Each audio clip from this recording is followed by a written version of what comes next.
There's probably some of you. Doing that today. If you're living locally, maybe still, I don't know. I guess depends. It depends on things, but it might be a little safer just to say hi via Skype this year. Yeah. But at any rate, I think most people would be either saying hi to their dad or reflecting on reflecting on their lives and what they've left us. Yeah. So yeah. So here we go. Here's to all the fathers out there today. Yeah. Both past and present. Lady Magritte is an officer on the local. You're just not feeling it today. Oh, actually, I bet not. Again, I had an anecdote which is rather funny, but not. Yeah. It's yeah. Probably the thing to stick in Discord. Anyway, so here we go. Today, Short Story Sunday. This is what we're continuing tomorrow on our Monday through Thursday show, Around the World in 80 Days. That's going to be pretty good. But today, just short stories, maybe some poems, maybe some, I don't know. No one sent me anything this week. I did take a little peek into my Discord messages to see if, oh, wow. Level one gift subbing like the madman he is to, who's that? Katie did. Do we know Katie did? I'm not sure. But anyway, there we go. Katie did. There we go. Level one and all his crazy generosity there has hooked you up with a channel gift sub. That's very kind. Very kind. Wow. Tell you what, this weekly goal just gets crazier and crazier. There we go. You're just a lurker. You're just a lurking. All right, that's cool. There we go. Okay, so Katie has been around here a while. Look at that. Chat progression 32. Okay, all right. Thought I recognized the name, but I don't think you. Maybe not one of the more vocal people around here. That's fine. That's fine. We have a lot of people. Pop in just to listen there, never say a word, and that's fine. That's fine. However we. Keep people entertained, that's how it works. Well, something like that. I don't know. That's supposed to sound wise, but who knows? I don't know what's going on. Level one doesn't care about Father's Day. Yeah, well, it's not for everyone. Unfortunately, it's not for everyone. That is true, Level one. That is true. And I'm sorry to hear you are in that particular place. Perhaps one day, though. I don't know. It'll be your turn to maybe like step up as a father, and right what has been wrong.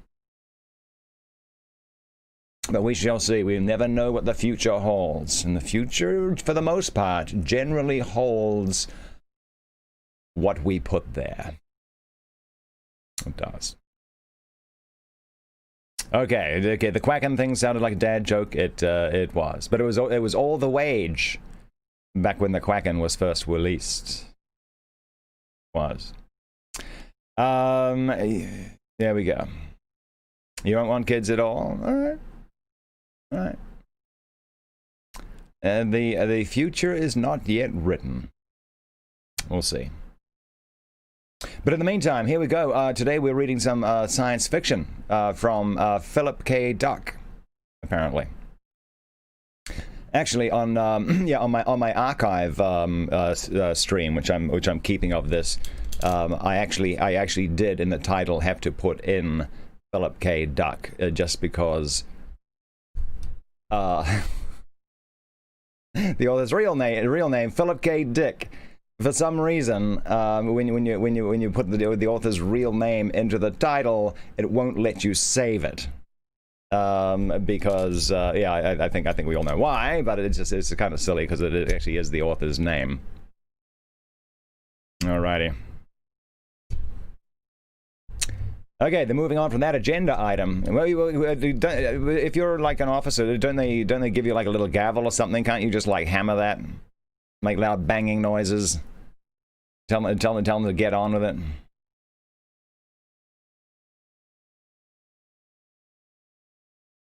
Or can you heckle them via Zoom? Can you just heckle them? Can you just be like, boo, every time they bring up something you don't like? Oh, okay. You don't have that amount of clout yet. All right. Maybe in a year or two. I don't know. We'll see. All right. Okay, so does anyone else have any news to share or anything like that? It's been a pretty good weekend so far. Oh, yeah, but anyway, tonight's movie. So here's the plan. We're going to be reading from like 2 o'clock, which is like now, through to about 4 o'clock or around aboutish. Then I have to go take care of a few things locally around here. I'll be back at 6 p.m. Pacific with The Horror Express. I'm really looking forward to that horror movie. That's going to be great. It's going to be awesome. And then after that, we'll do the very final episode of The Wolf Among Us, and then I don't know what's going to happen. Yeah, it's going to be fun. You're doing Trails on what's Veteran? Oh, it must be a game of some kind. I don't know what Trails is. You have to play some Rainbow Six there, level 1. It must have been a while there, Roxas. Must have been a long while. Good to see you. Yeah, your that chat progression there has been here probably, I'd say, 9 months now. And if it says you're at level 1, that means, yeah, there's been at least 9 months since you've been here. Good gracious. Hope you've been keeping well. One of these days, I'm going to play a game you can play along with.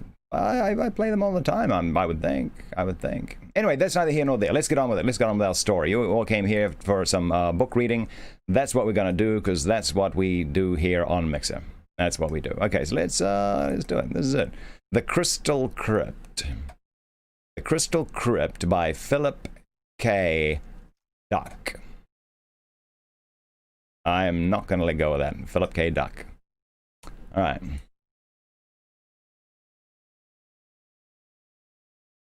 It was when, the Paladin's Terms of Service. That was not 9 months ago. Does chat progression reset? Or like, has it been reset somehow? Yeah, that was probably 4 months ago, I guess. Don't know. Oh, Katie has seen it get reset sometimes? All right. Okay. Well, anyway, that's neither here nor there. I'm glad you're here. Let's get on with it, though. Well, apparently it did. Or randomly, people complain they lose their follow age and they didn't. Yeah, I've seen that happen. Apparently, there's keyboard shortcuts too, which apparently, good lord. Yeah. Level 1's been saving up for that one. Letting that bubble and brew. Good lord. Yeah. Okay. All right. The Crystal Crypt. No idea what this one's about.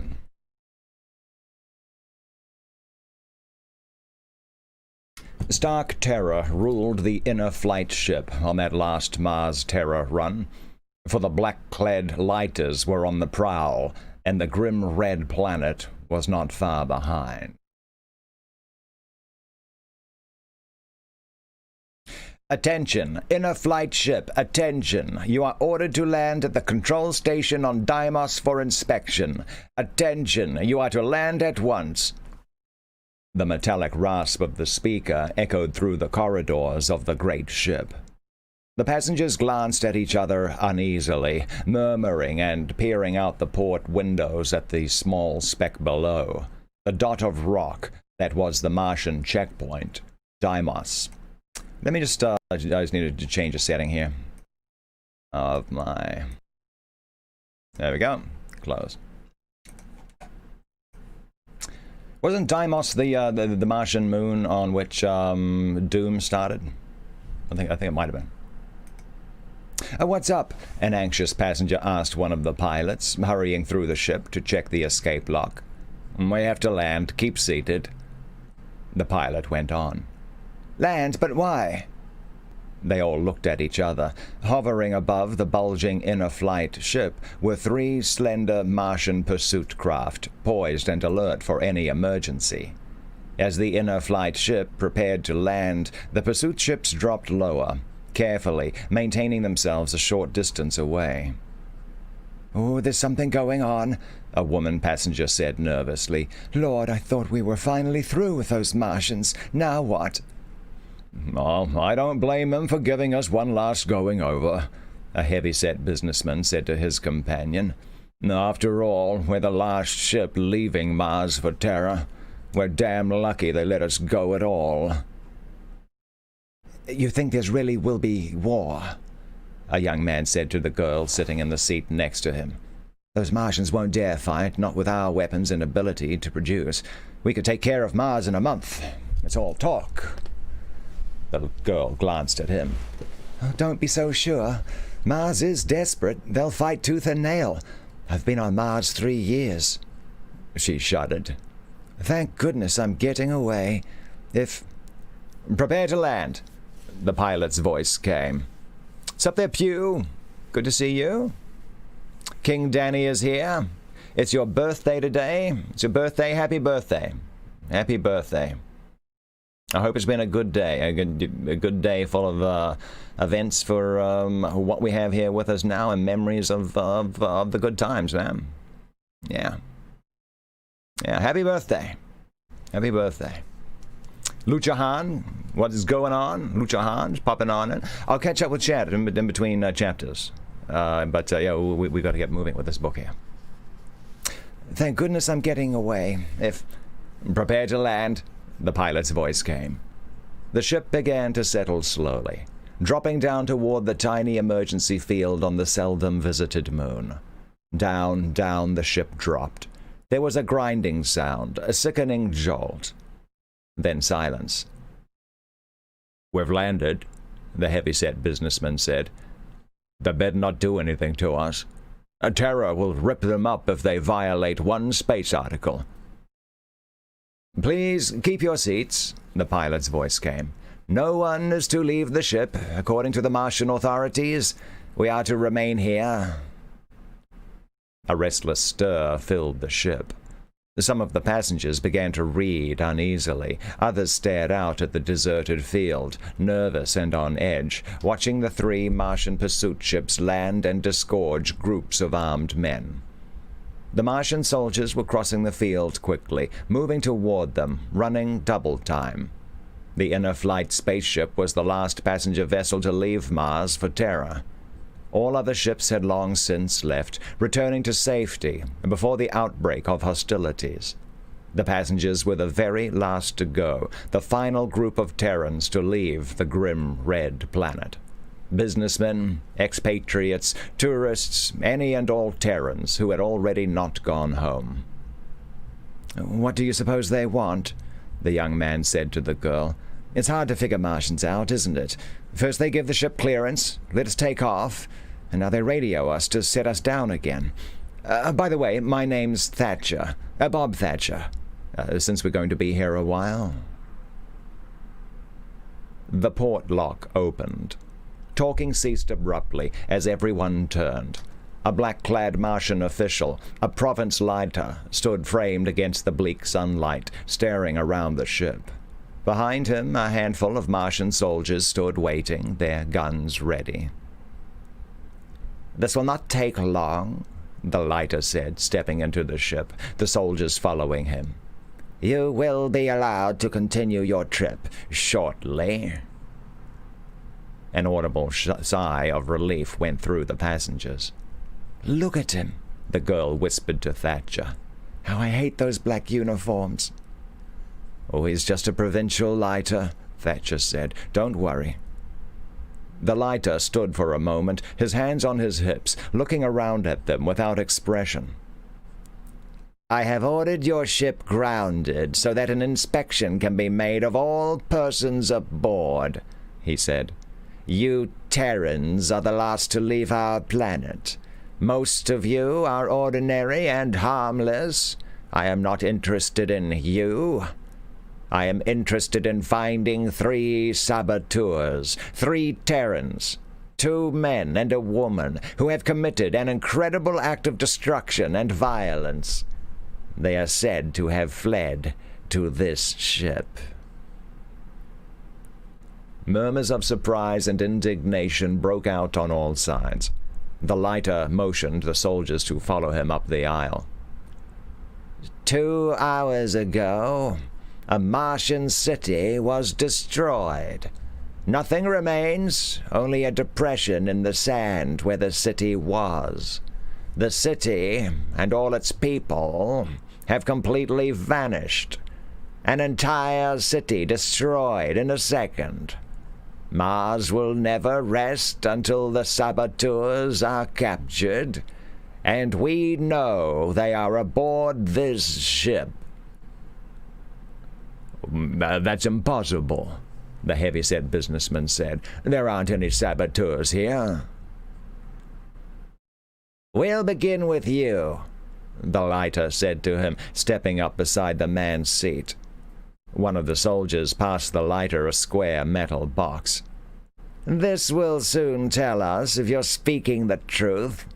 Stand up. Get on your feet. The man rose slowly, flushing. Oh, see here. Are you involved in the destruction of the city? Answer. The man swallowed angrily. Oh, I know nothing about any destruction of any city. And furthermore... He is telling the truth, the metal box said tonelessly. Next person. The lighter moved down the aisle. A thin, bald-headed man stood up nervously. No, sir, he said. I don't know a thing about it. He is telling the truth, the box affirmed. Next person, stand up. One person after another stood, answered, and sat down again in relief. At last, there were only a few people left who had not been questioned. The lighter paused, studying them intently. Only 5 left. The 3 must be among you. We have narrowed it down. His hand moved to his belt. Something flashed, a rod of pale fire. He raised the rod, pointing it steadily at the 5 people. All right, the first one of you. What do you know about this destruction? Are you involved with the destruction of our city? Not at all, the man murmured. Yes, he's telling the truth, the box intoned. Next. Nothing. I know nothing. I had nothing to do with it. True, the box said. The ship was silent. 3 people remained.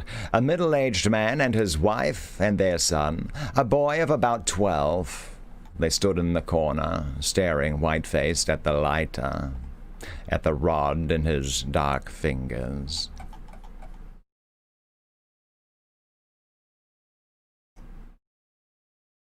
It must be you, the lighter grated, moving toward them. The Martian soldiers raised their guns. It must be you. You there, the boy. What do you know about the destruction of our city? Answer. The boy shook his head. Nothing, he whispered. The box was silent for a moment. He is telling the truth, it said reluctantly. Next. Nothing, the woman muttered. Nothing. The truth. Next. I had nothing to do with the blowing up of your city, the man said. You're wasting your time. It is the truth, the box said. For a long time, the lighter stood, toying with his rod. At last, he pushed it back in his belt and signaled the soldiers toward the exit lock.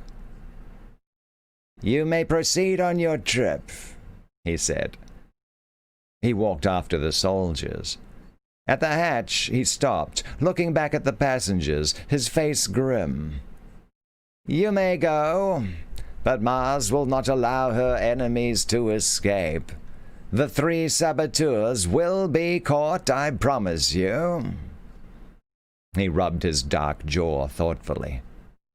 "It is strange. I was certain they were on this ship."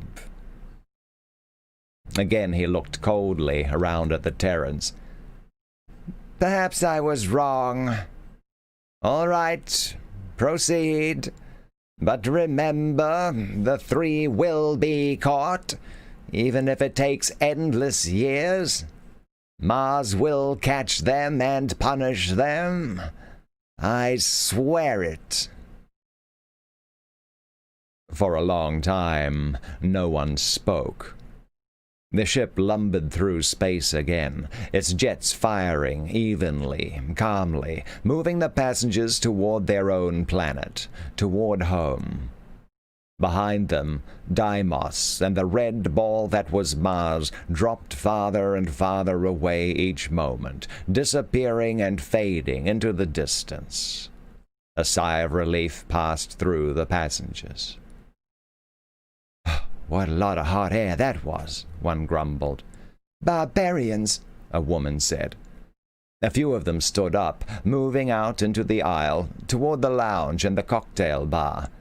Beside Thatcher, the girl got to her feet, pulling her jacket around her shoulders.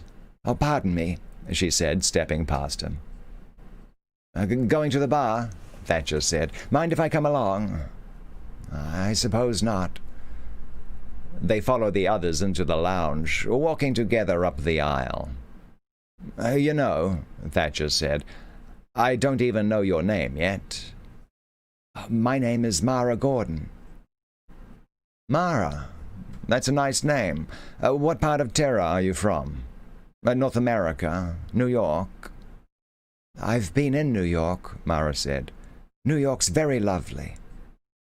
She was slender and pretty, with a cloud of dark hair tumbling down her neck against her leather jacket. They entered the lounge and stood undecided. "Let's sit at a table," Mara said, looking around at the people at the bar, mostly men. "Perhaps that table over there." But someone's there already," Thatcher said. The heavy-set businessman had sat down at the table and deposited his sample case on the floor. "Do we want to sit with him?" "Oh, it's all right," Mara said, crossing to the table. "May we sit here?" she said to the man. The man looked up, half rising. "It's a pleasure," he murmured. He studied Thatcher intently. "However, a friend of mine will be joining me in a moment." "I'm sure there's room enough for us all," Mara said. She seated herself, and Thatcher helped her with her chair. He sat down too, glancing up suddenly at Mara and the businessman. They were looking at each other, almost as if something had passed between them. The man was middle-aged, with a florid face and tired gray eyes. His hands were mottled with the veins showing thickly. At the moment, he was tapping nervously. "My name's Thatcher," Thatcher said to him, holding out his hand. "Bob Thatcher. Since we're going to be together for a while, we might as well get to know each other." The man studied him. Slowly his hand came out. "Why not? My name's Erickson, Ralph Erickson." "Erickson?" Thatcher smiled. "You look like a commercial man to me." He nodded toward the sample case on the floor. "Am I right?" The man named Erickson started to answer, but at that moment there was a stir. A thin man of about 30 had come up to the table, his eyes bright, staring down at them warmly. "Well, we're on our way," he said to Erickson. "Hello, Mara." He pulled out a chair and sat down quickly, folding his hands on the table before him. He noticed Thatcher and drew back a little. "Oh, pardon me," he murmured. "Bob Thatcher's my name," Thatcher said. "I hope I'm not intruding here." He glanced around at the 3 of them, Mara, alert, watching him intently, heavy-set Erickson, his face blank, and this person. Say, do you three know each other? He asked suddenly. There was silence. The robot attendant slid over soundlessly, poised to take their orders. Erickson roused himself. Let's see, he murmured. What will we have? Mara? A whiskey and water. You, Jan? The bright, slim man smiled. The same. Thatcher? Gin and tonic? Whiskey and water for me also, Erickson said. The robot attendant went off. It returned at once with the drinks, setting on the table. Each took his own. Well, Erickson said, holding his glass up, to our mutual success. All drank, Thatcher and the three of them, heavy-set Erickson, Mara, her eyes nervous and alert, Jan, who had just come. Again, a look passed between Mara and Erickson, a look so swift that he would not have caught it had he not been looking directly at her. What line do you represent, Mr. Erickson? Thatcher asked. Erickson glanced at him, then down at the sample case on the floor. He grunted. As you can see, I'm a salesman. Thatcher smiled. I knew it. You get so you can always spot a salesman right off by his sample case. A salesman always has to carry something to show. What are you in, sir? Erickson paused. He licked his thick lips, his eyes blank and lidded like a toad's. At last he rubbed his mouth with his hand and reached down, lifting the sample case. He set it on the table in front of him. Well, he said, perhaps we might even show Mr. Thatcher. They all stared down at the sample case. It seemed to be an ordinary leather case with a metal handle and a snap lock. Well, I'm getting curious, Thatcher said. What's in there? You're all so tense. Diamonds? Stolen jewels? Jan laughed harshly, mirthlessly. Eric, put it down. We're not far enough away yet. Nonsense, Eric rumbled. We're away, Jan. Please, Mara whispered. Wait, Eric. Wait? Why? What for? You're so accustomed to... Eric, Mara said. She nodded toward Thatcher. We don't know him, Eric. Please. Well, he's a Terran, isn't he? Erickson said. All Terrans are together in these times. He fumbled suddenly at the catch lock on the case. Yes, Mr. Thatcher, I'm a salesman. We're all salesmen, the three of us. Then you do know each other? Yes. Erickson nodded. His two companions sat rigidly, staring down. Yes, we do. Here, I'll show you our line. He opened the case. From it, he took a letter knife, a pencil sharpener, a glass globe paperweight, a box of thumbtacks, a stapler, some clips, a plastic ashtray, and some things Thatcher could not identify. He placed the objects in a row in front of him on the tabletop. Then he closed the sample case. Hey there, Chris Alberti. Yes, I had to change it to Philip K. Duck because of word filters and stuff. I gather you're in office supplies, Thatcher said. He touched the letter knife with his finger. Nice quality steel. It looks like a Swedish steel to me. Erickson nodded, looking into Thatcher's face. Not really an impressive business, is it? Office supplies, ashtrays, paper clips. He smiled. Good luck selling ashtrays into an office environment these days. Oh, Thatcher shrugged. Well, why not? They're a necessity in modern businesses. The only thing I wonder... What's that? Well, I wonder how you'd ever find enough customers on Mars to make it worth your while. He paused, examining the glass paperweight. Hey there, Rookie Whistle. What's up, man? He lifted it up, holding it to the light, staring at the scene within, until Erickson took it out of his hand and put it back in the sample case. And another thing. Oh, this is and another thing. If you three know each other, why did you sit apart when you got on? They looked at him quickly. And why didn't you speak to each other until we left Deimos? He leaned toward Erickson, smiling at him. 2 men and a woman. 3 of you, sitting apart in the ship. Not speaking, not until the check station was passed. I find myself thinking over what the Martians said. 3 saboteurs, a woman, and 2 men. Erickson put the things back in the sample case. He was smiling, but his face had gone chalk white. Mara stared down, playing with a drop of water on the edge of her glass. Jan clutched his hands together nervously, blinking rapidly. You 3 are the ones the lighter was after, Thatcher said softly. You are the destroyers. The saboteurs, but their lie detector, why didn't it trap you? How did you get by that? And now you're safe outside the check station. He grinned, staring around at them. I'll be damned. And I really thought you were a salesman, Erickson. You really fooled me. Erickson relaxed a little.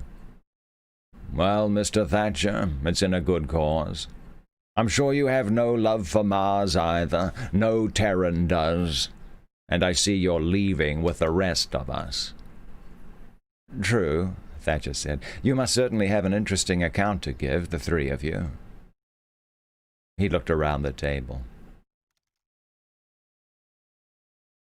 We still have an hour or so of travel. Sometimes it gets dull, this Mars to Terra run.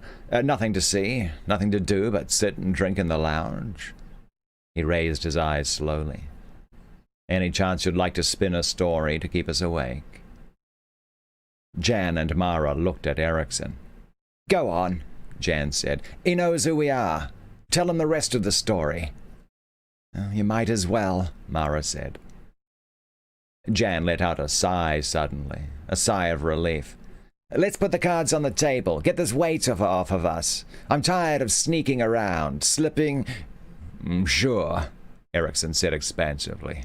Why not? He settled back in his chair, unbuttoning his vest.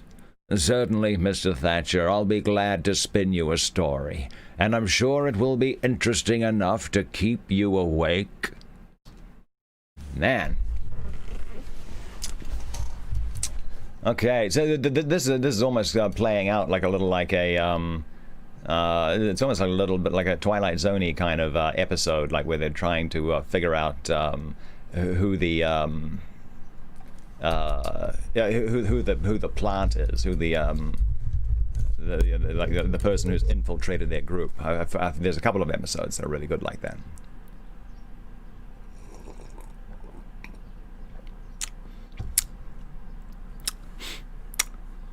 That indeed they are, Agent 1.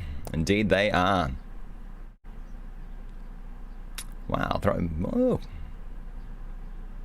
Alrighty. Oh yeah. So Chris Alberti. I had to change the author's title there for the word filter because Philip K. Dick was not going to cut it. So Agent 1's popped in. Scorpion Knights has popped in, keeping us colorful with them stickers. I like it.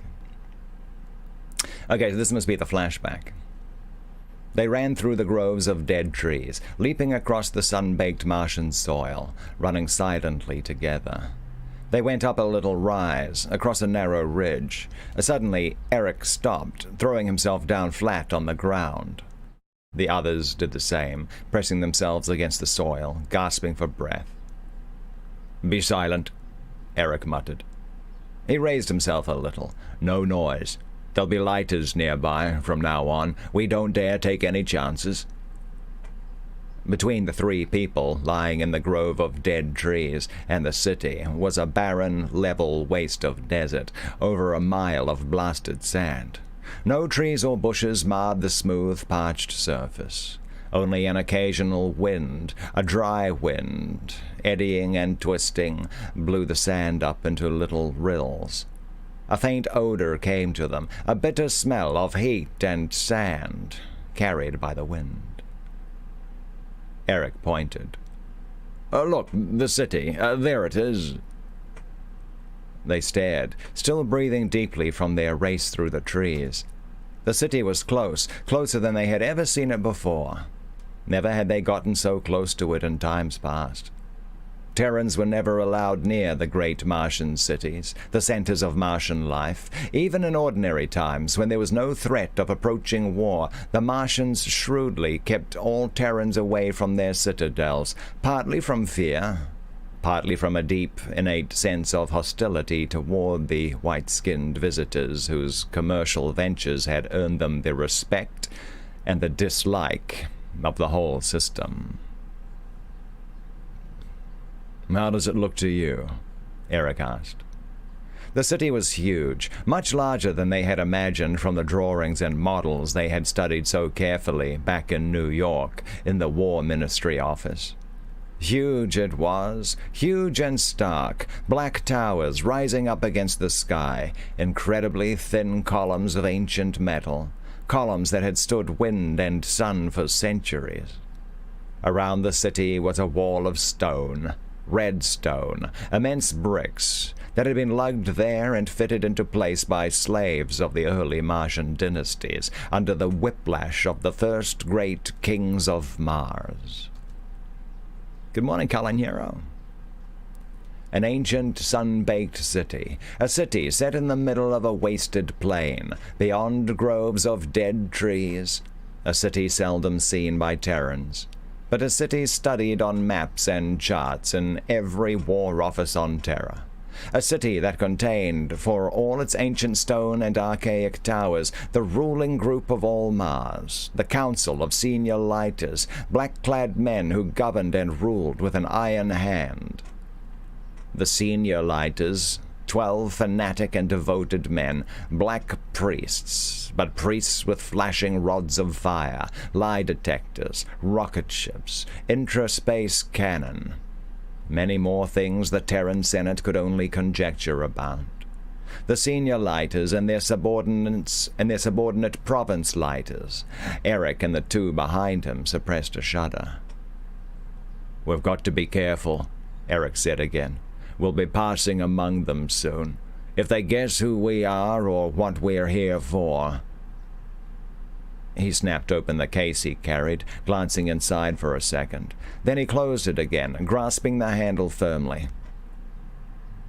"Let's go," he said. He stood up slowly. "You two come up beside me. I want to make sure you look the way you should." Mara and Jan stepped quickly ahead. Eric studied them critically as the three of them walked slowly down the slope onto the plain toward the towering black spires of the city. "Jan," Eric said, "take hold of her hand. Remember, you're going to marry her. She's your bride. And Martian peasants think a lot of their brides." Jan was dressed in the short trousers and coat of the Martian farmer, a knotted rope tied around his waist, a hat on his head to keep off the sun. His skin was dark, colored by dye, until it was almost bronze. "You look fine," Eric said to him. He glanced at Mara. Her black hair was tied in a knot, looped through a hollowed-out uke bone. Her face was dark, too, dark and lined with colored ceremonial pigment, green and orange stripes across her cheeks. Earrings were strung through her ears. On her feet were tiny slippers of pura hide, laced around her ankles, and she wore long, translucent Martian trousers with a bright sash tied around her waist. Between her small breasts a chain of stone beads rested, good luck charms for the coming marriage. And they're back with Lion. Back with Lion. Good to see you, man. How you doing? Calanero, chill day. Nice.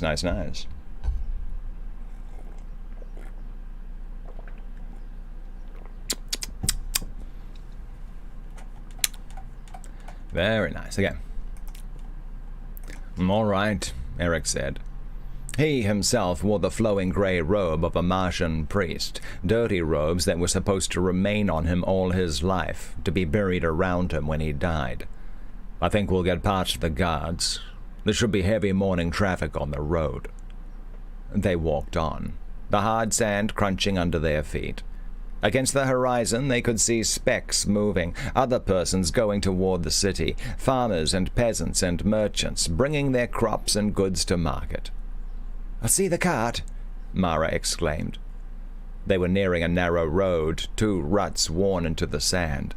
A Martian hoofer was pulling the cart, its great sides wet with perspiration, its tongue hanging out.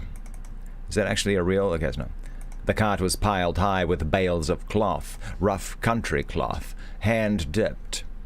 A bent farmer urged the hoofer on. "And there," she pointed, smiling.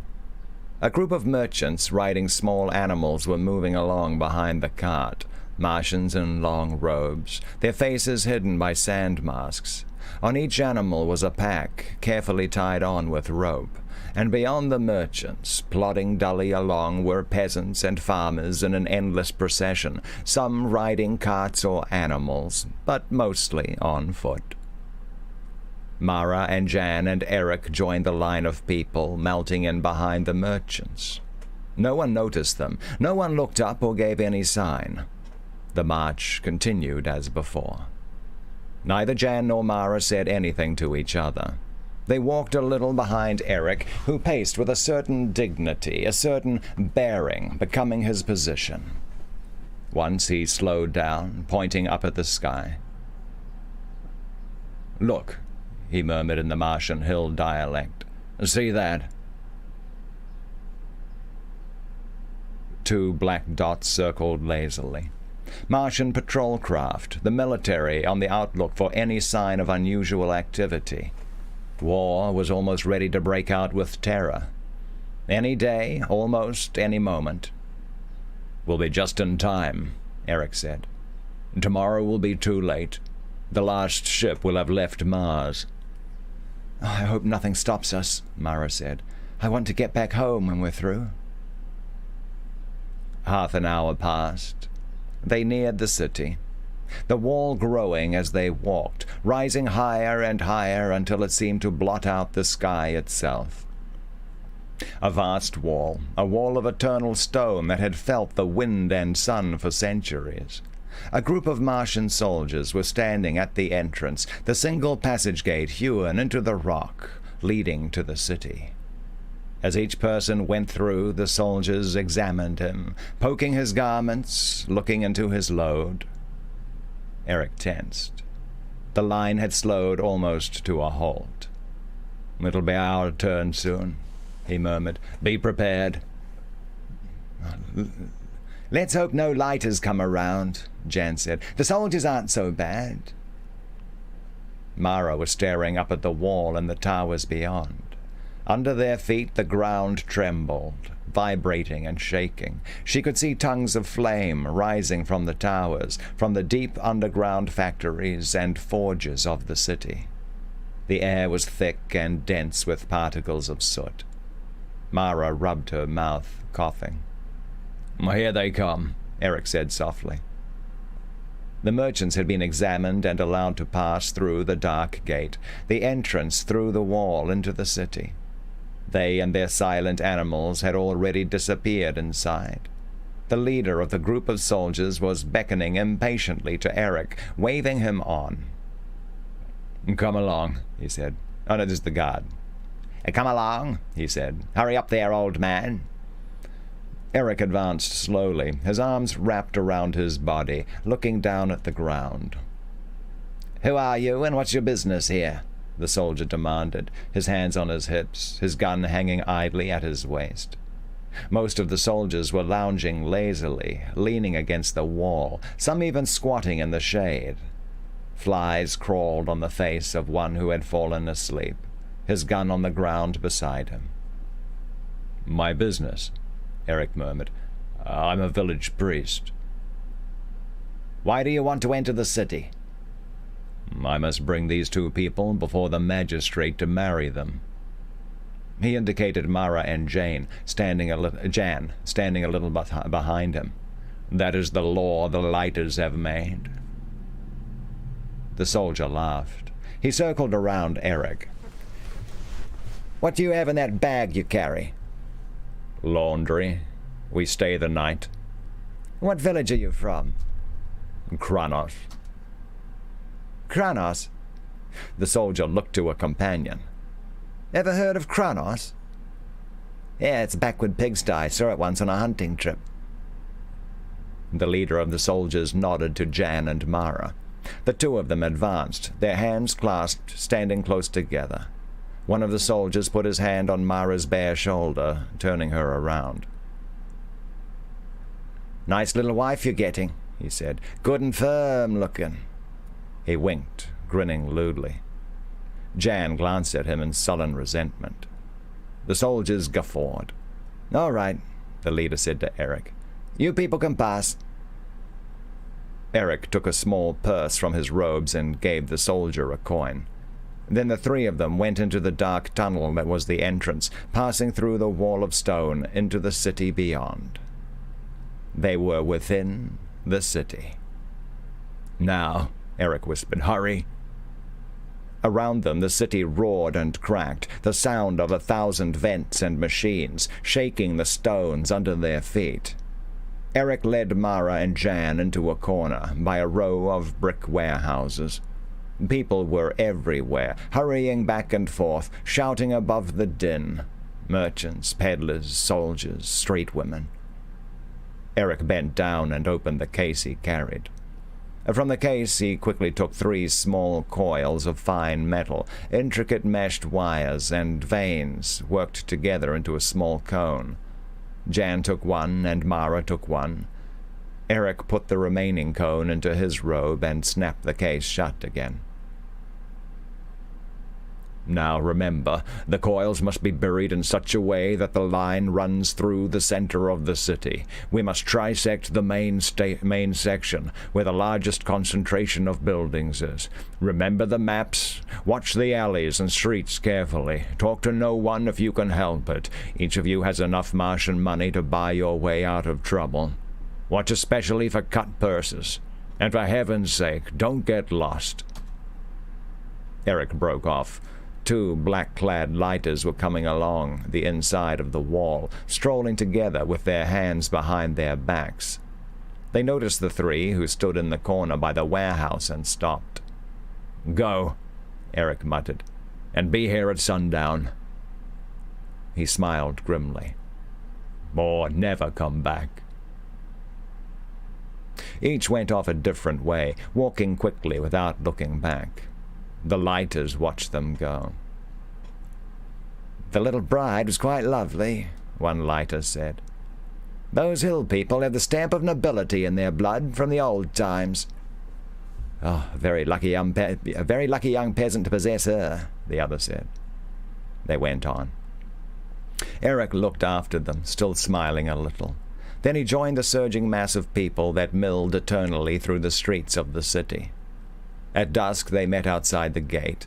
The sun was soon to set, and the air had turned thin and frigid. It cut through their clothing like knives. Mara huddled against Jan, trembled and rubbing her bare arms. "Well," Eric said, "did you both succeed?" Around them, peasants and merchants were pouring from the entrance, leaving the city to return to their farms and villages, starting the long trip back across the plain toward the hills beyond. None of them noticed the shivering girl and the young man and the old priest standing by the wall. "Mine's in place," Jan said. "On the other side of the city, on the extreme edge, buried by a well."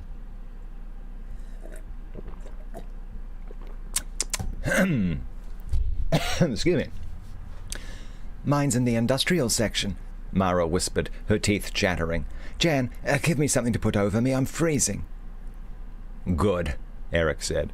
"Then the 3 coils should trisect dead center, if the models were correct." He looked up at the darkening sky. Already stars were beginning to show. 2 dots, the evening patrol, moved slowly toward the horizon. Let's hurry. It won't be long. They joined the line of Martians moving along the road, away from the city. Behind them, the city was losing itself in the somber tones of night, its black spires disappearing into darkness.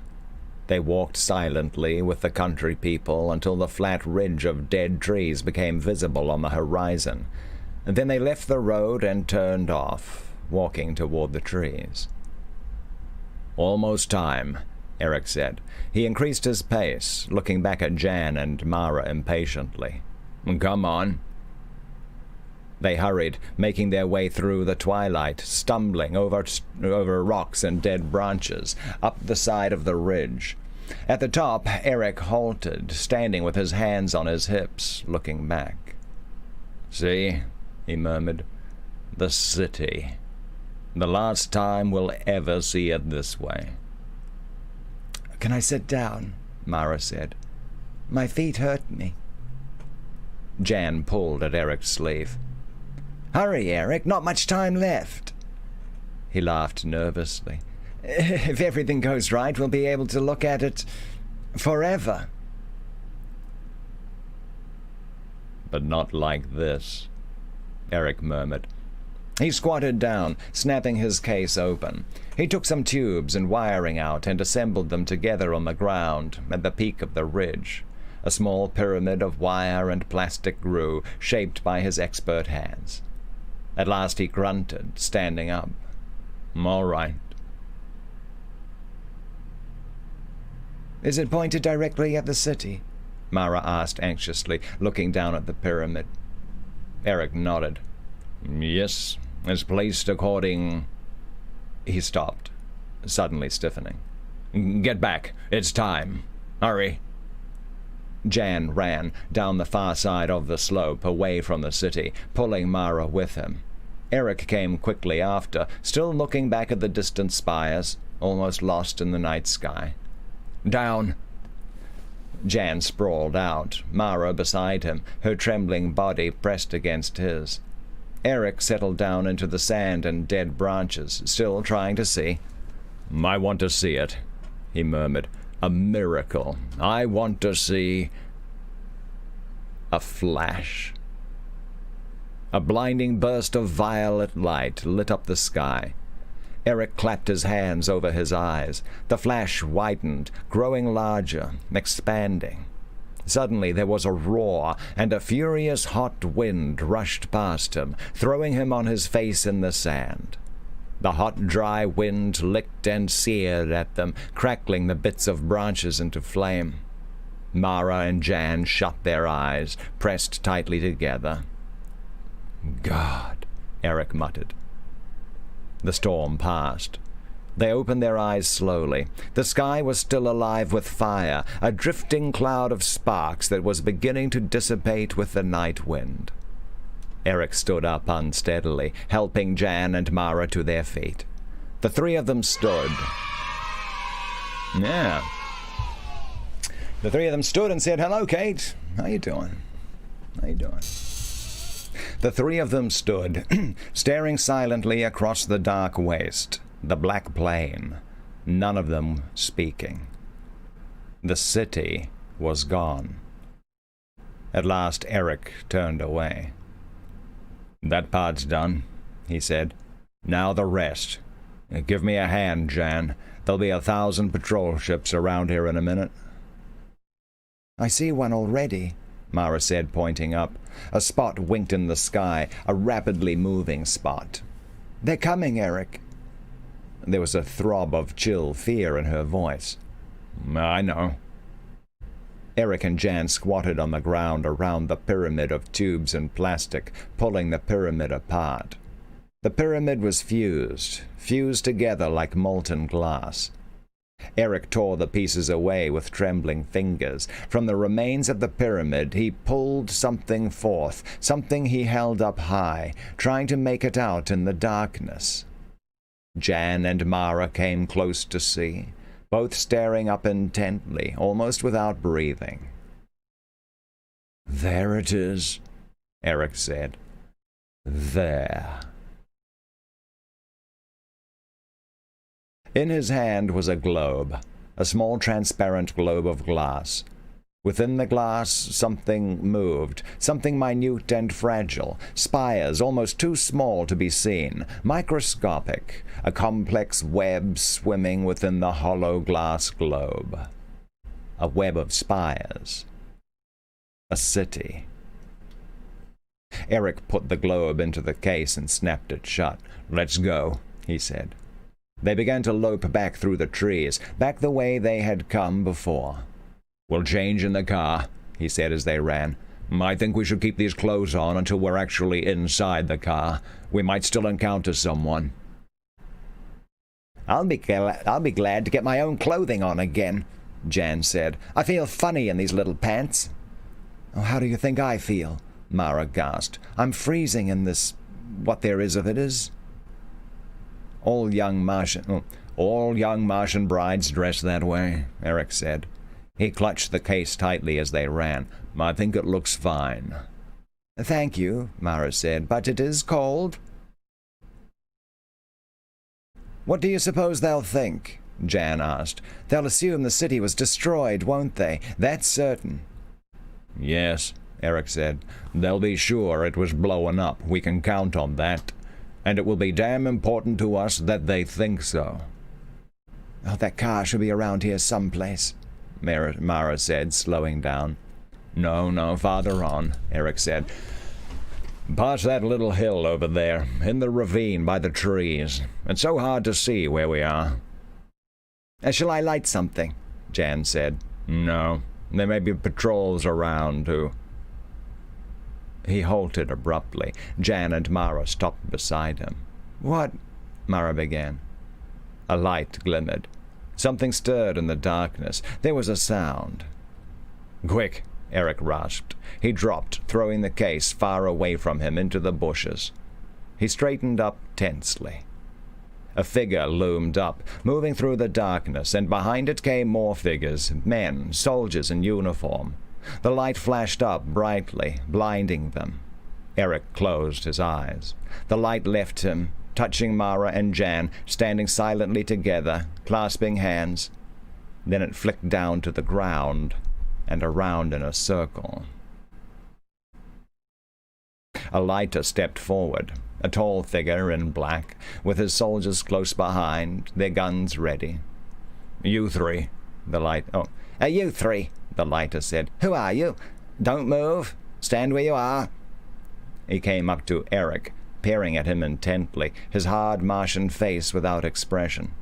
He went all round Eric, examining his robes, his sleeves.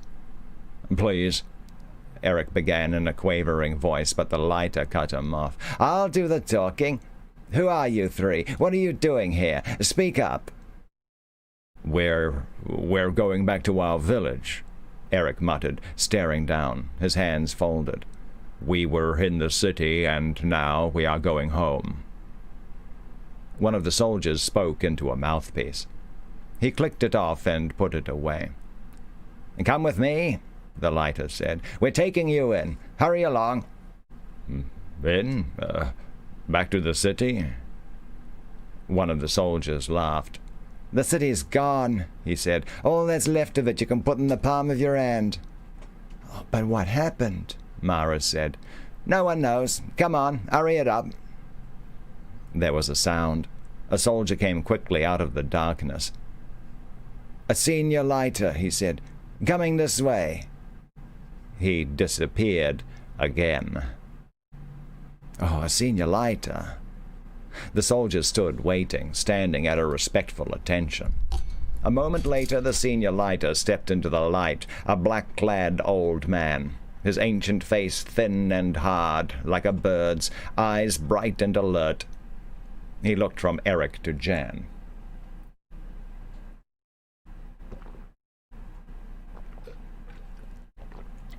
"Who are these people?" he demanded. "Villagers going back home." "No, they're not. They don't stand like villagers. Villagers slump. Diet, poor food. These people are not villagers. I myself came from the hills, and I know." He stepped close to Eric, looking keenly into his face. "Who are you? Look at his chin. He never shaved with a sharpened stone. Something's wrong here." In his hand, a rod of pale fire flashed. "The city is gone, and with it at least half the lighter council. It is very strange. A flash, then heat, and a wind, but it was not fission. I'm puzzled. All at once the city has vanished. Nothing is left but a depression in the sand." "We'll take them in," the other lighter said. "Soldiers, surround them. Make certain that—" "Run!" Eric cried. He struck out, knocking the rod from the senior lighter's hand. They were all running, soldiers shouting, flashing their lights, stumbling against each other in the darkness. Eric dropped to his knees, groping frantically in the bushes. His fingers closed over the handle of the case, and he leaped up. In Terran, he shouted to Mara and Jan. "Hurry! To the car! Run!" He set off, down the slope, stumbling through the darkness. He could hear soldiers behind him, soldiers running and falling. A body collided against him, and he struck out. Someplace behind him there was a hiss, and a section of the slope went up in flames. The lighter's rod— "Eric!" Mara cried from the darkness. He ran toward her. Suddenly he slipped, falling on a stone. Confusion and firing, the sound of excited voices. "Eric, is that you?" Jan caught hold of him, helping him up. "The car! It's over here! Where's Mara?" "Oh, I'm here," Mara's voice came. "Over here, by the car." A light flashed. A tree went up in a puff of fire, and Eric felt the singe of the heat against his face. He and Jan made their way toward the girl. Mara's hand caught his in the darkness. "Now the car," Eric said, "if they haven't got to it." He slid down the slope into the ravine, fumbling in the darkness, reaching and holding onto the handle of the case. Reaching. He touched something cold and smooth. Metal. A metal door handle. Relief flooded through him. "I found it, Jan." This is, Eric. "I found it. Jan, get inside. Mara, come on." He pushed Jan past him into the car. Mara slipped in after Jan, her small, agile body crowding in beside him. "Stop," a voice shouted from above. "There's no use hiding in that ravine. We'll get you. Come up and—" The sound of voices was drowned out by the roar of the car's motor. A moment later they shot into the darkness, their car rising into the air. Treetops broke and cracked under them as Eric turned the car from side to side, avoiding the groping shafts of pale light from below, the last furious thrusts from the two lighters and their soldiers. Then they were away, above the trees, high in the air, gaining speed each moment, leaving the knot of Martians far behind. "Toward Marsport," Jan said to Eric. "Right?" Eric nodded. "Yes. We'll land outside the field, in the hills. We can change back to our regular clothing there, our commercial clothing. Damn it, we'll be lucky if we can get there in time for the ship." "The last ship," Mara whispered, her chest rising and falling. "What if we don't get there in time?" Eric looked down at the leather case in his lap. "We'll have to get there," he murmured. "We must." "What's up there, White Wolf?" "Good morning, sir. Good morning. What's up?" For a long time there was silence. Thatcher stared at Erickson. The older man was leaning back in his chair, sipping a little of his drink. Mara and Jan were silent. "So you didn't destroy the city," Thatcher said. "You didn't destroy it at all. You shrank it down and put it in a glass globe, in a paperweight. And now you're salesman again with a sample case of office supplies." Erickson smiled. He opened the briefcase, and reaching into it, he brought out the glass globe paperweight. He held it up, looking into it. "Yes, we stole the city from the Martians. That's how we got by the lie detector. It was true that we knew nothing about a destroyed city." "But why?" Thatcher said. Why steal a city? Why not merely bomb it? Ransom, Mara said fervently, gazing into the globe, her dark eyes bright. Their biggest city, half of their council, in Eric's hands. Mars will have to do what Terra asks, Erickson said. Now Terra will be able to make her commercial demands felt. Maybe there won't even be a war. Perhaps Terra will get her way without fighting. Still smiling, he put the globe back into the briefcase and locked it. Quite a story, Thatcher said. What an amazing process. Reduction of size. A whole city reduced to microscopic dimensions. Amazing. No wonder you were able to escape. With such daring as that, no one could hope to stop you. He looked down at the briefcase on the floor. Underneath them, the jets murmured and vibrated evenly as the ship moved through space toward distant Terra. We still have quite a way to go, Jan said. You've heard our story, Thatcher. Why not tell us yours? What sort of line are you in? What's your business? Yes, Mara said. What do you do? Oh, what do I do? Thatcher said. Well, if you like, I'll show you. He reached into his coat and brought out something. Something that flashed and glinted, something slender, a rod of pale fire. The three stared at it. Sickened shock settled over them slowly.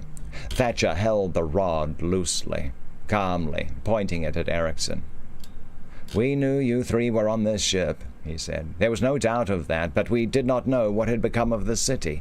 My theory was that the city had not been destroyed at all, but that something else had happened to it. Council instruments measured a sudden loss of mass in that area, a decrease equal to the mass of the city. Somehow the city had been spirited away, not destroyed. But I could not convince the other council lighters of it. I had to follow you alone. Thatcher turned a little, nodding to the men sitting at the bar. The men rose at once, coming toward the table. A very interesting process you have. Mars will benefit a great deal from it. Perhaps it will even turn the tide in our favor. When we return to Marsport, I wish to begin work on it at once.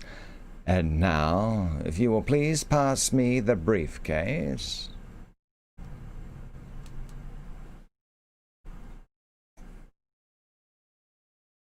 That's the end of that one. Man, you know, that totally reminds me of an Outer Limits episode. Yeah, that was pretty good. I thought that was actually really good. But yeah, there's an episode of it was the new Twilight, not Twilight Zone, the new Outer Limits episodes that they made in the 1990s, and there was one with the actor who plays John Boy on the Waltons. He is in it, and but this is really similar in a lot of ways, actually. Really similar in a lot of ways. Let me see if I can find it. There was Outer Limits, John Boy. I'm sure someone's made that thing in there. With Richard Thomas, Outer Limits, Richard Thomas.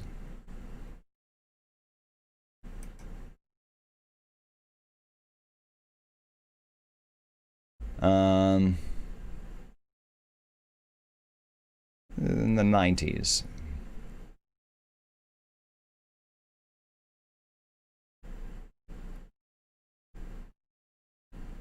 Oh, there's Swiss Family Robinson. Right.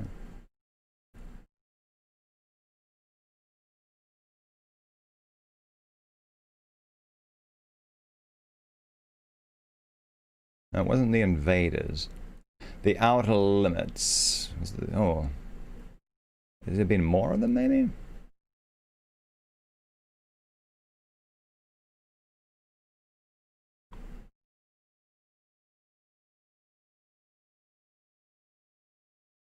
Oh, The New Breed.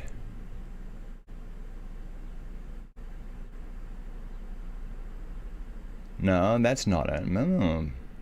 Was there maybe there was like a different Outer Limits that he was in? Anyway, I'm pretty sure that's the one. Anyway, it involves the humans are at war against like some other alien kind of thing, and they're on their last mission. They're on their last mission to go kill the enemy with their big brand new bomb, which is going to win it. And some of them get taken prisoner and interrogated. It was really well done. They made a sequel to it as well. It was really good. Chris Alberti saying, "What is our movie tonight on?" It is Horror Express. Horror Express. Let me just what is this? Wiki Horror Express. Yeah. And, because we are responsible content creators, everything we do here is in the public domain. I obviously didn't make this content either, but it's in the public domain, so yeah, we got no issues using it. So that's it right there. I think it was early 70s, 1972 actually. Yeah, so it's got Christopher Lee and Peter Cushing and Telly Savalas.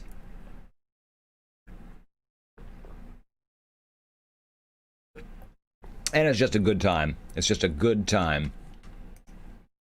Yeah, so we'll be starting that at 6 p.m. Pacific, 9 p.m. Eastern. But in the meantime, we got a little more time to read. Yeah, we do. A little more time to read some stuff. So let's do that. Let's find another short story to read. So that was pretty good. That was The Crystal Crypt. I never read that one before, by Philip K. Dick. Or at least as the word filters would like to insist, since we can't do that, the Philip K. Duck. That's right. More rockin' it stuff. Wow, there I got a book of those Oz books downloaded. All right, let's pull up. Okay. Opening up that book of fairy tales there, which we've been reading from. Finding some interesting stuff in here, that's for sure. Who's William Ralston Shedden? Oh, wow. William Ralston Shedden Ralston is his name.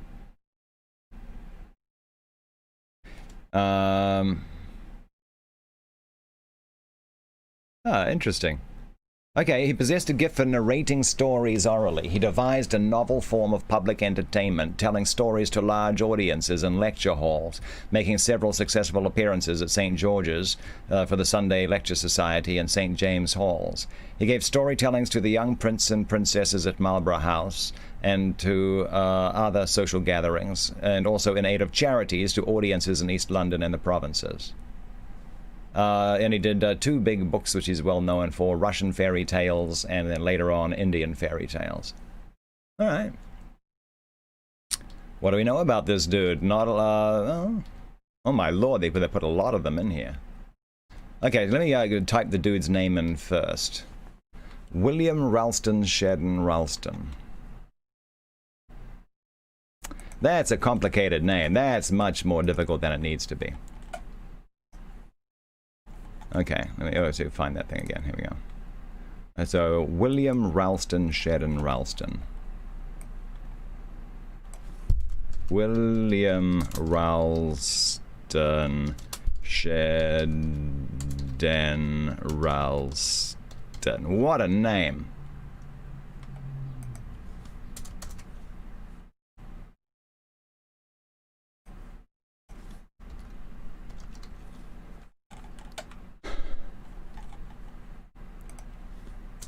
Just split that up among a few lines. The Fiend by William Ralston Shedden Ralston.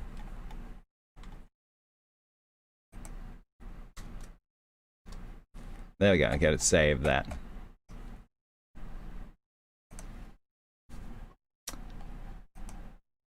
Man, okay, so I've never heard of this guy. Maybe it'll be good. Maybe it'll be what is the opposite of good? Maybe it'll be quite terrible. I don't know. So say Goldie popped in over there on the YouTube archive channel. What's going on, Goldie? No timestamp on that, but what's up? All right, man, it is hot here. All right. Uh-oh, you might need the quack, and it's raining real hard where you are. That's no good. That's no good. Okay, so you guys ready for a little William Ralston, Sheridan Ralston? It'll be good. The Fiend. Man, there's a bunch of his stories. I'm assuming they're all fairly short. That they managed to squeeze in 81 by this author alone. We'll try this. All right. Ooh, The Fiend. No idea what this is about. I'm assuming it's good. Assuming. In a certain country, there lived an old couple who had a daughter called Maroosia, Mary. In their village, it was customary to celebrate the feast of St. Andrew the First Called, November 30th. The girls used to assemble in some cottage, bake pampushki, and enjoy themselves for a whole week or even longer. Well, the girls met together once when this festival arrived and brewed and baked what was wanted. In the evening came the lads with the music, bringing liquor with them, and dancing and revelry commenced. All the girls danced well, but Maroosia the best of all. After a while there came into the cottage such a fine fellow. Marry come up, regular blood and milk, and smartly and richly dressed. Odd turn of phrase. Hail, fair maidens, says he. Hail, good youth, say they. You're merrymaking. Oh, be so good as to join us. Thereupon he pulled out of his pocket a purse full of gold, ordered liquor, nuts, and gingerbread.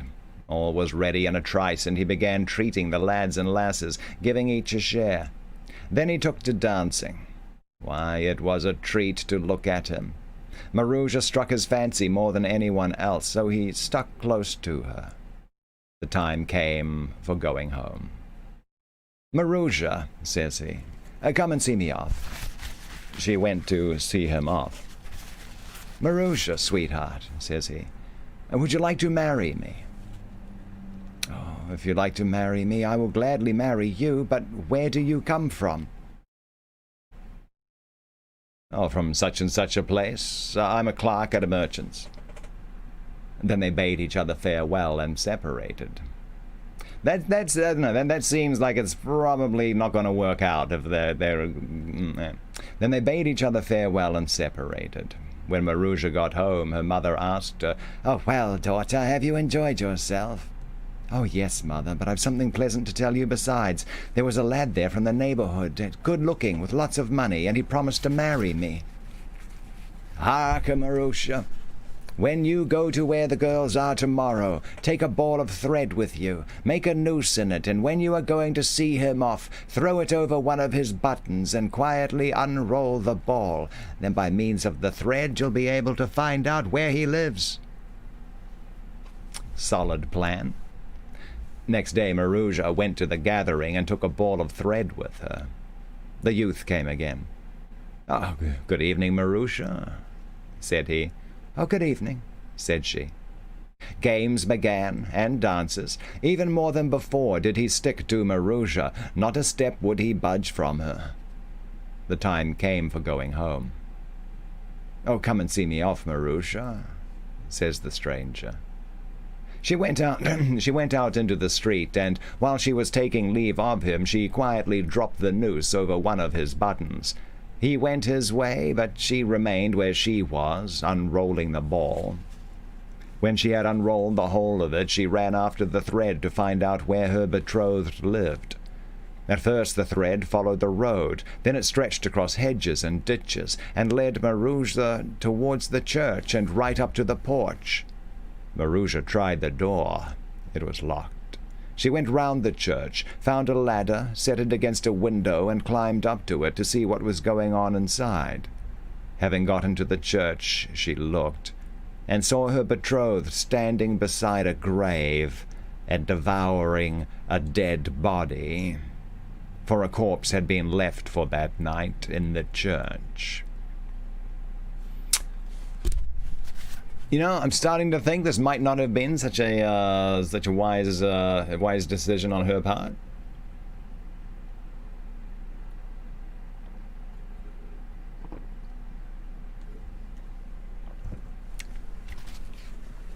She wanted to get down the ladder quietly, but her fright prevented her from taking proper heed, and she made a little noise. And then she ran home, almost beside herself, fancying all the time she was being pursued. She was all but dead before she got in. Next morning her mother asked her, "Well, Marusha, did you see the youth?" "Oh, I saw him, mother," she replied. But what else she had seen, she did not tell. In the morning, Marusha was sitting, considering whether she would go to the gathering or not. "Oh, go," said her mother. "Amuse yourself while you're young." So she went to the gathering.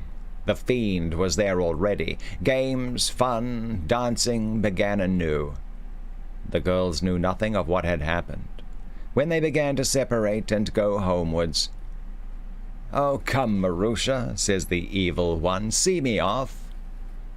She was afraid and didn't stir. Then all the other girls opened out upon her. "Oh, what are you thinking about? Have you grown so bashful, forsooth? Go and see the good lad off." There was no help for it. Out she went, not knowing what would become of it. As soon as they got into the streets, he began questioning her. "Hey, zombie psychic, good morning, sir. You were in the church last night?" "No." "And saw what I was doing there?" "No." "Very well. Tomorrow your father will die." Having said this, he disappeared. Marusha returned home, grave and sad. When she woke up in the morning, her father lay dead. They wept and wailed over him and laid him in the coffin. In the evening, her mother went off to the priest's, but Marusha remained at home. At last she became afraid of being alone in the house. "Suppose I go to one of my friends," she thought. So she went and found the evil one there. "Good evening, Marusha. Why aren't you merry?" "How can I be merry? My father's dead." "Oh, poor thing."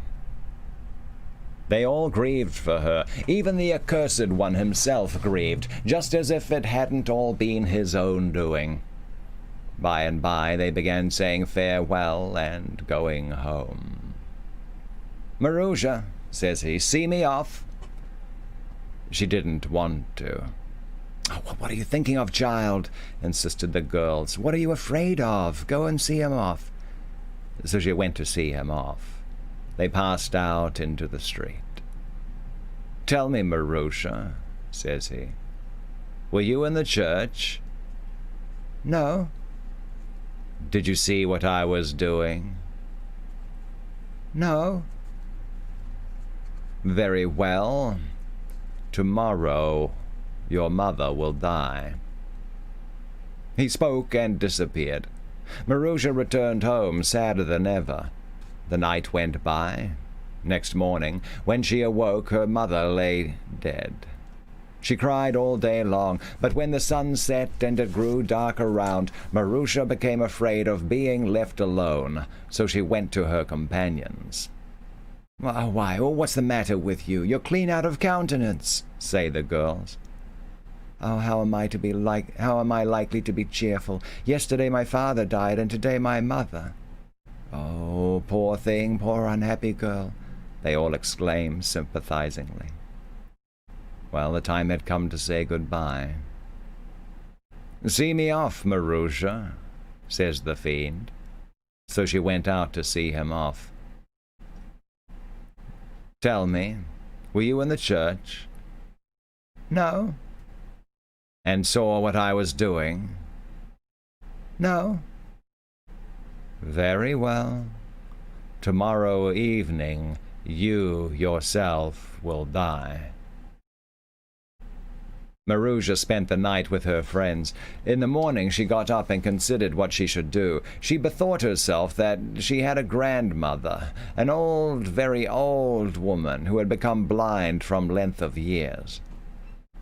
"Suppose I go and ask her advice," she said, and then went off to her grandmother's. "Good day, Granny," says she. "Oh, good day, granddaughter. What news is there with you? How are your father and mother?" "They're dead, Granny," replied the girl, and then told her all that had happened. The old woman listened and said, "Oh, dear me, my poor unhappy child. Go quickly to the priest and ask him this favor, that if you die, your body shall not be taken out of the house through the doorway, but that the ground shall be dug away from under the threshold, and that you shall be dragged out through that opening. And also beg that you may be buried at a crossway, at a spot where 4 roads meet." Maroosia went to the priest, wept bitterly, and made him promise to do everything according to her grandmother's instructions. Then she returned home, bought a coffin, lay down in it, and straightway expired. Well, they told the priest, and he buried first her father and mother, and then Maroosia herself. Her body was passed underneath the threshold and buried at a crossway.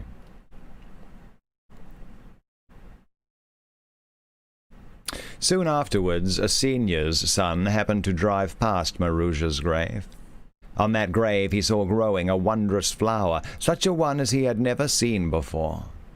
Said the young seigneur to his servant, "Go and pluck up that flower by the roots. We'll take it home and put it in a flower pot. Perhaps it will blossom there." Well, they dug up the flower, took it home, put it in a glazed flower pot, and set it in a window. The flower began to grow larger and more beautiful. One night the servant hadn't gone to sleep somehow, and he happened to be looking at the window when he saw a wondrous thing take place. All of a sudden the flower began to tremble. Then it fell from its stem to the ground and turned into a lovely maiden. The flower was beautiful, but the maiden was more beautiful still. She wandered from room to room, got herself various things to eat and drink, ate and drank, then stamped upon the ground and became a flower as before, mounted to the window, and resumed her place upon the stem. Next day the servant told the young seigneur of the wonders which he had seen during the night. "Oh, brother," said the youth, "why didn't you wake me? Tonight we'll both keep watch together." The night came. They slept not, but watched. Exactly at 12 o'clock the blossom began to shake, flew from place to place, and then fell to the ground, and the beautiful maiden appeared, got herself things to eat and drink, and sat down to supper. The young seigneur rushed forward and seized her by her white hands. Impossible was it for him sufficiently to look at her, to gaze on her beauty. Next morning he said to his father and mother, "Please allow me to get married. I found myself a bride." His parents gave their consent. As for Maroosia, she said, "Only on this condition will I marry you, that for 4 years I need not go to church." "Very good," said he. Well, they were married, and they lived together 1 year, 2 years, and had a son. But one day they had visitors at their house who enjoyed themselves and drank and began bragging about their wives.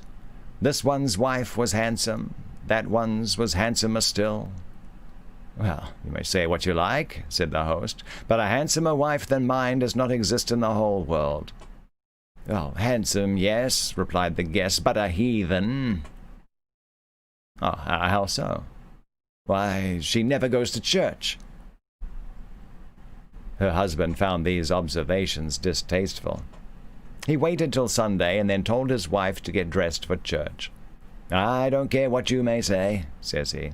"Go and get ready directly." Well, they got ready and went to church. The husband went in, didn't see anything in particular, but when she looked around, There was the fiend sitting at a window. "Ah, here you are at last," he cried. "Remember old times? Were you in the church that night?" "No." "And did you see what I was doing there?" "No."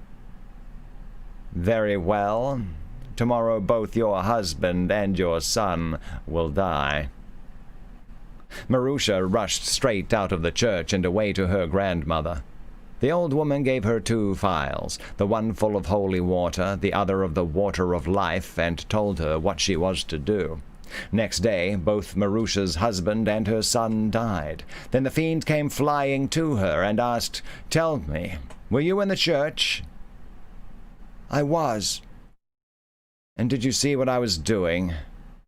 "You were eating a corpse." She spoke and splashed the holy water over him. In a moment he turned into mere dust and ashes, which blew to the winds. Afterwards she sprinkled her husband and her boy with the water of life. Straightway they revived. And from that time forward they knew neither sorrow nor separation, but they all lived together long and happily. That's a weird story. That was all over the place. That was, boy, oh boy, oh boy. Weird one. Zombie Psyche had a friend tell me their kid in high school was being forced to read Wuthering Heights as their required reading books. Yeah, it's, well, yeah. It's, yeah.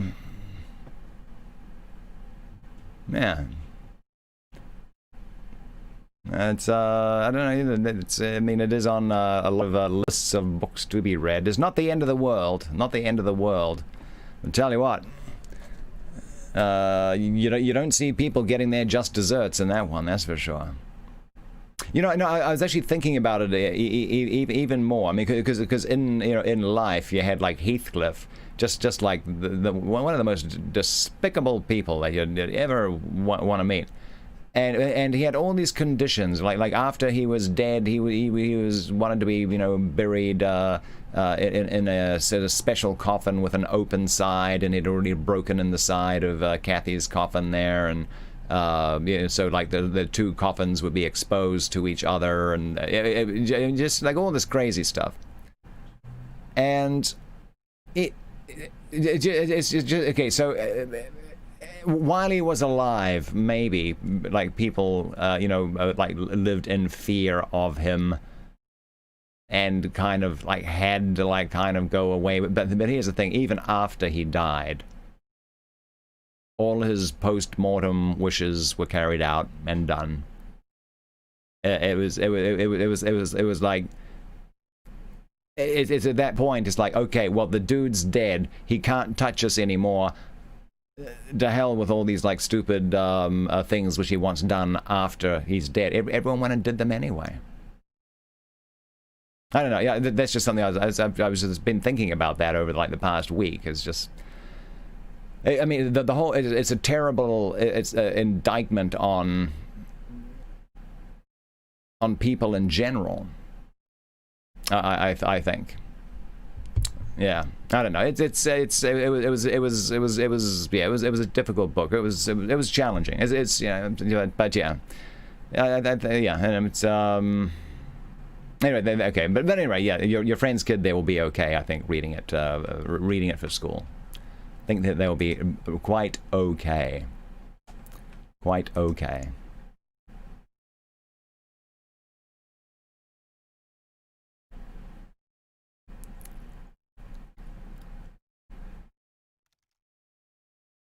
Man, oh man.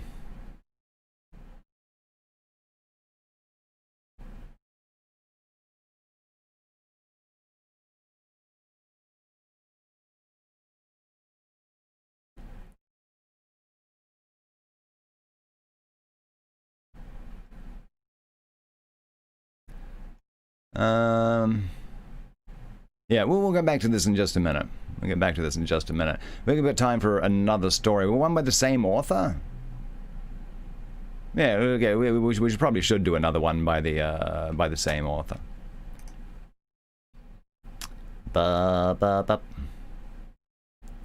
Ba ba bum.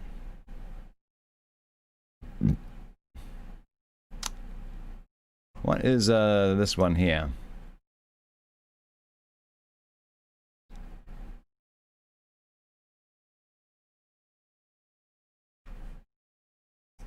Okay, okay, let me catch up on chat real fast. Then we're just going to do straight into the next one. We'll just do the next one. We'll see what this author is like.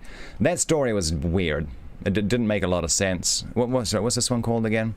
This one's called The Dead Mother. Oh my lord. I don't know. The Dead Mother.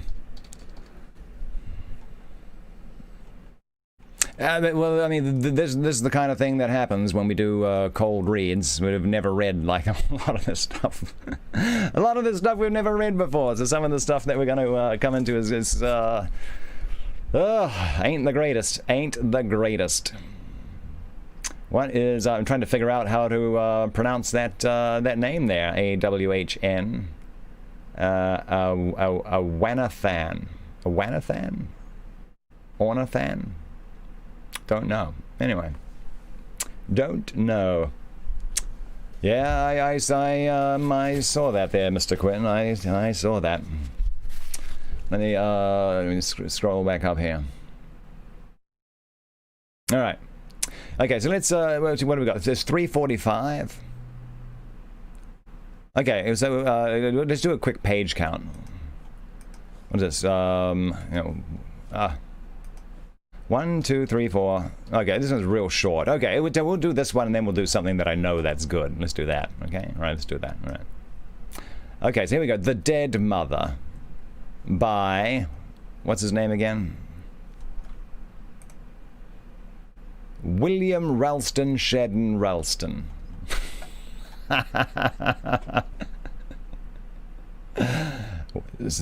William Ralston Shedden Ralston. All right. Okay, at least this one's shorter than the previous one, which was pretty bad. It was pretty bad, but no, hopefully this one will be better, and if not, we'll end on something decent. There we go. If I can play games and waffle for 12 hours, I can extend a book. That's a little harder. That's a little harder. In a certain village, there lived a husband and wife. Lived happily, lovingly, peaceably.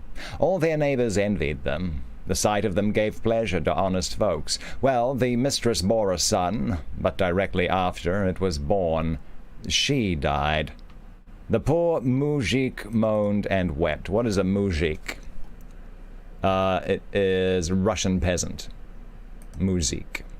Moaned and wept. Above all, he was in despair about the babe. How was he to nourish it now? How to bring it up without its mother? He did what was best and hired an old woman to look after it. Only here was a wonder. All day long the babe would take no food and did nothing but cry. There was no soothing of it anyhow, but during a great part of the night one could fancy it wasn't there at all. So silently and peacefully did it sleep. "What's the meaning of this?" thinks the old woman. "Suppose I keep awake tonight.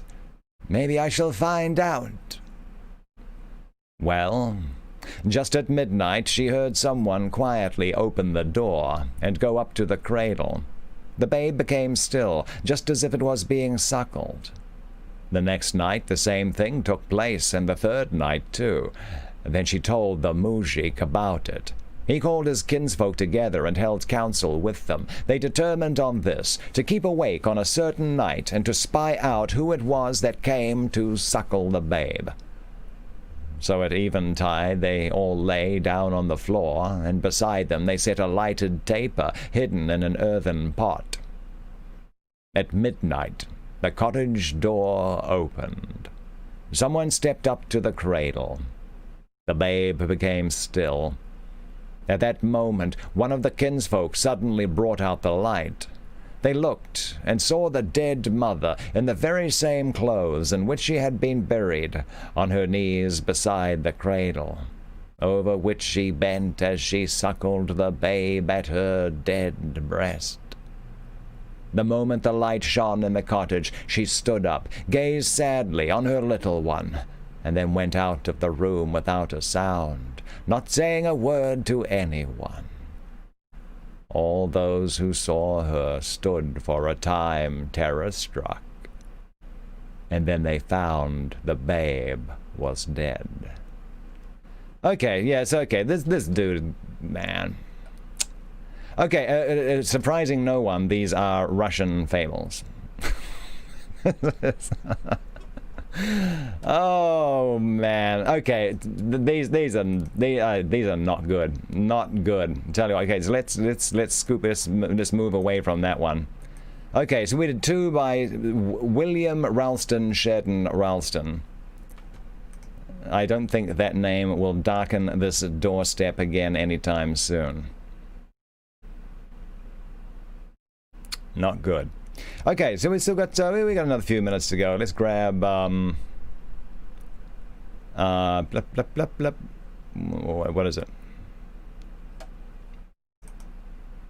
In Mother Russia, the stories read you.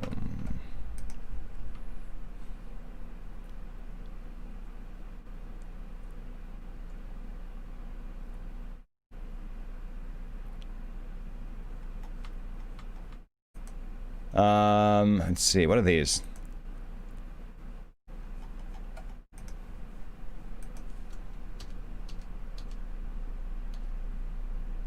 Yeah, we can just grab a couple of by, yeah, we'll just do some poems. There's some poems by Edgar Allan Poe. How about that? We don't often do the poems there. Actually, there's a lot of them that we haven't done because it's mainly more about some of the short stories and the like. What's this one? Spirits of the Dead.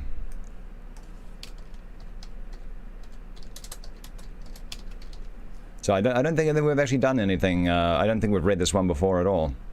By Edgar Allan Poe.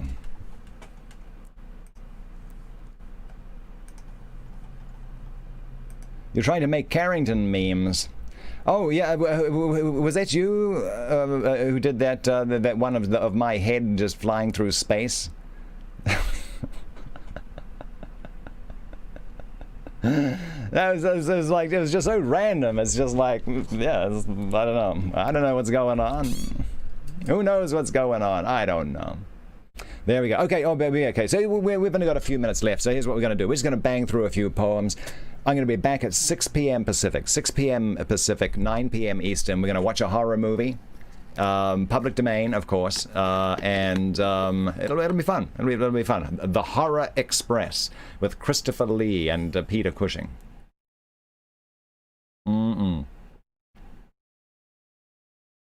Well, we're all stars here. Wiz Dominate. We're all stars.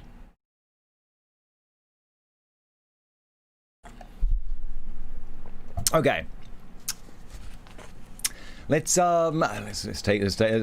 what this is like. Okay, so I mean, okay, so I guess we're kind of keeping in the theme of spooky stuff, kind of, I guess. But this should be a lot better than that. William Ralston Shedden Ralston.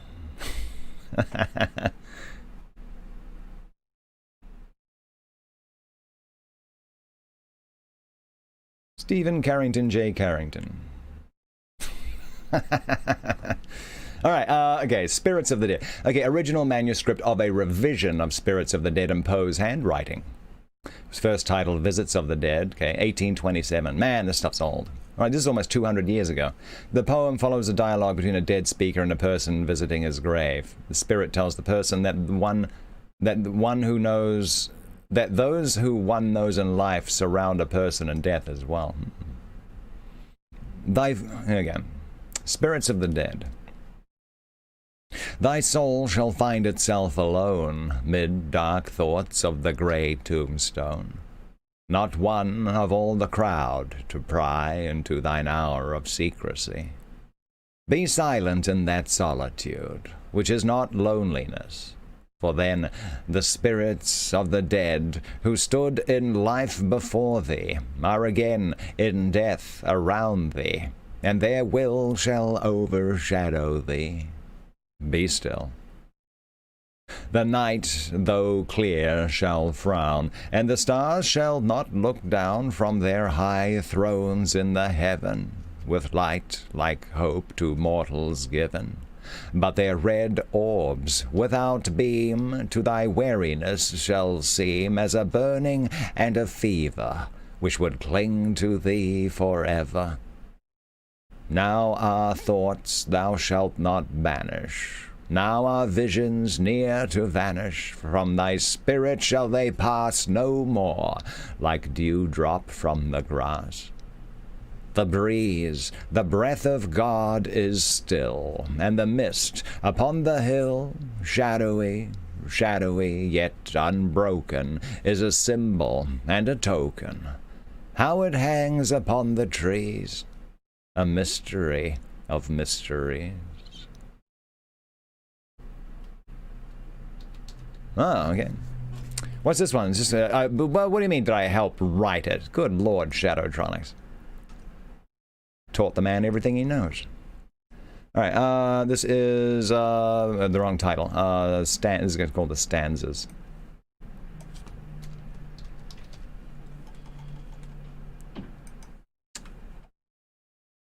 There we go. The title Stanzas was assigned to this untitled poem originally printed in Tamerlane and Other Poems in 1827. Another poem with the title Stanzas was published in the Graham magazine of December 1845 and signed P. It was attributed to Poe based on a copy owned by Frances Osgood on which she had penciled notes. How often we forget all time when lone admiring nature's universal throne. Oh, is that? Yeah. Her woods, her wilds, her mountains, the intense reply of hers to our intelligence. A little bit of Byron. In youth have I known one with whom the earth in secret communing held, as he with it, in daylight and in beauty from his birth, whose fervid flickering torch of life was lit from the suns and stars, whence he had drawn forth a passionate light. Such for his spirit was fit. And yet that spirit knew not, in the hour of its own fervour, what had o'er it power. Perhaps it may be that my mind is wrought to a fever by the moonbeam that hangs o'er, but I will half believe that wild light fraught with more of sovereignty than ancient law hath ever told. Or is it of a thought, the unembodied essence, and no more, that with a quickening spell doth o'er us pass as dew of the night time o'er the summer grass? Doth o'er us pass, when, as the expanding eye to the loved object, so the tear to the lid will start, which lately slept in apathy. And yet it need not be that object, hid from us in life, but common, which doth lie each hour before us, but then only bid with a strange sound, as of a harp string broken, to awaken us. 'Tis a symbol and a token. This needs a little study guide to go along with it. Of what in other worlds shall be, and given in beauty by our God, to those alone who otherwise would fall from life and heaven, drawn by their heart's passion, and that tone, that high tone of the spirit which hath striven, though not with faith, with godliness, whose throne with desperate energy it hath beaten down, wearing its own deep feeling as a crown.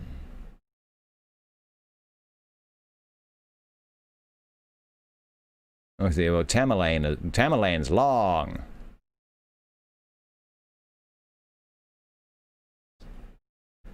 The happiest day.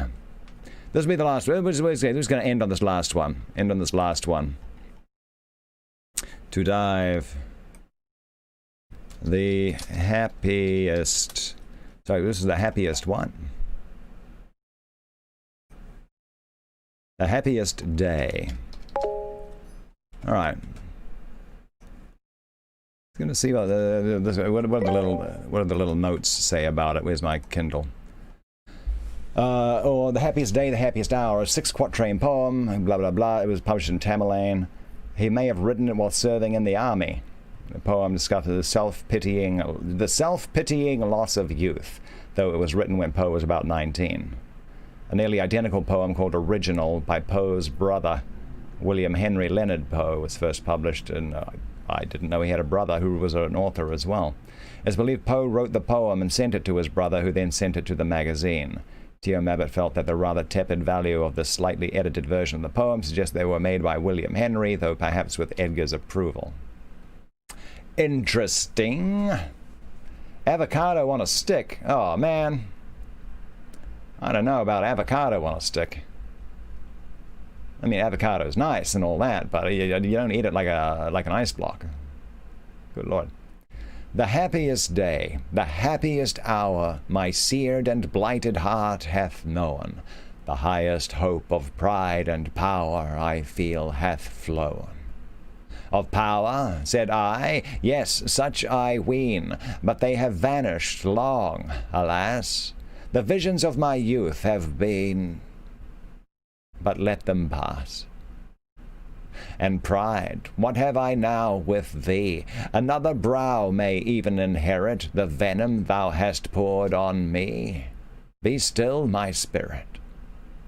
The happiest day, the happiest hour mine eyes shall see, have ever seen, the brightest glance of pride and power I feel, have been.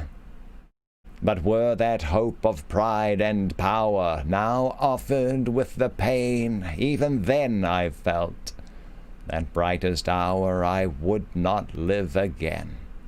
For on its wing was dark alloy, and as it fluttered, fell an essence, powerful to destroy a soul that knew it well. Okay, so I think it's things like this where the images of emo Poe come from. Stories like that. I think that must have been. All right, but anyway, that's it. That's all we got time for. All we got time for book club. So thank you for the new sparks. Thank you for the gift subs there. That was level one. Level 1 delivering on that.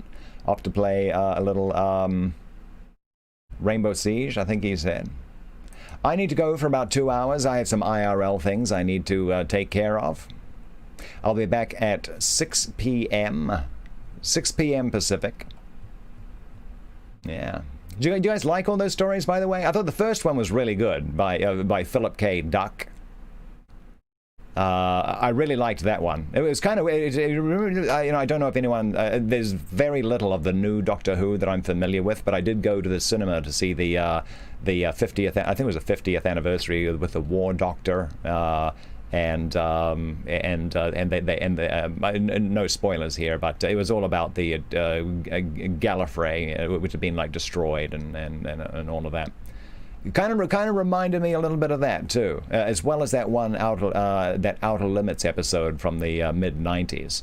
I wish I could remember the name of it. I'm sure it had John Thomas in it. I'm sure it did. That was good. I did like that one. It was written pretty well.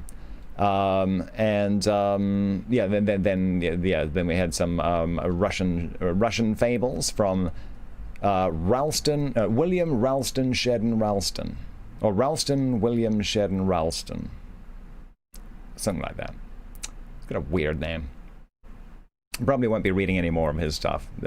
2 of those was quite enough. Thank you very much. Alrighty. And then a little bit of Poe, because I mean, like after Ralston, I mean, what else are we left with? But that's good. Okay, so So coming up 6 p.m. Pacific, got movie night. After that, we'll do the final episode of The Wolf Among Us, and then we'll do something. It was not going to be a crazy late night because we got book club first thing in the morning tomorrow, 10 a.m. Pacific. So enjoy the rest of your weekend, everyone. yeah, I'm going to throw a host on over to Chilled Cat, just some lo-fi beats to pass the time. Yeah, to keep well behaved. Hey, this striped sweater. Throwing down some last minute sparks. Thanks. I appreciate those. Thank you very much. Yeah, just I don't know. Be good people. Be good people. I think that's it's not always as easy as it sounds. But yeah, I don't know. Just try and keep other people in mind. Keep other people in mind while you're going about your day, and just be the best you can be. Yeah. Enjoy the rest of your Father's Day, if you're doing that. And we'll see you in 2 hours. Thank you, Wiz Dominates, getting in the final sticker there. Shadowtronics slipping in there too.